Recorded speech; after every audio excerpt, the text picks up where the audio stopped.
Hi friends, అందరూ అన్నం తిన్నారా? నేనైతే ఇప్పుడే వండాను అనమాట. ఇవ్వండి, చికెన్ కర్రీ అయితే చేశాను. ఇంకా పొద్దున పాలు తోడుపెట్టాను, అది ఇంకా తోడుకోలేదు. నైట్ పెరుగు అయితే ఉంది. చికెన్ కర్రీ చేశాను. మా పాపకి భోజనం తీసుకెళ్ళాలి, పని అంతా అయిపోయిందనమాట.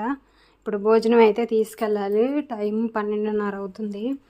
ఇంకా ఇప్పుడైతే ఈరోజు ఉదయం నుంచి వచ్చిన బ్లౌజులు ఇవన్నమాట. ఇవి సాయంత్రానికల్లా ఇచ్చేయాలి. ఈ 2 బ్లౌజెస్ ఒకళ్ళవి, ఇవి సాయంత్రానికి, ఇది సాయంత్రానికి ఇవ్వాలి. అర్జెంటుగా వచ్చిన బ్లౌజులు అనమాట. ఇంకా సండే కదా, కొంచెం రెస్ట్ దొరికిద్ది అనుకున్నాను, కానీ లేదు. ఈ సాయంత్రానికల్లా కుట్టి ఇవ్వాలి. 12:30 అవుతుంది. నేను ఇంకా కటింగ్ కూడా చేసుకోలేదు. ఇంక ఇవన్నీ కొంచెం నిదానంగా ఇచ్చినా పర్వాలేదు, కానీ ఈ 2 మట్టికి సాయంత్రానికి ఇవ్వాలంట. కటింగ్ చేయాలి ఫ్రెండ్స్. వీడియో నచ్చితే లైక్ చేయండి. మన ఛానల్ని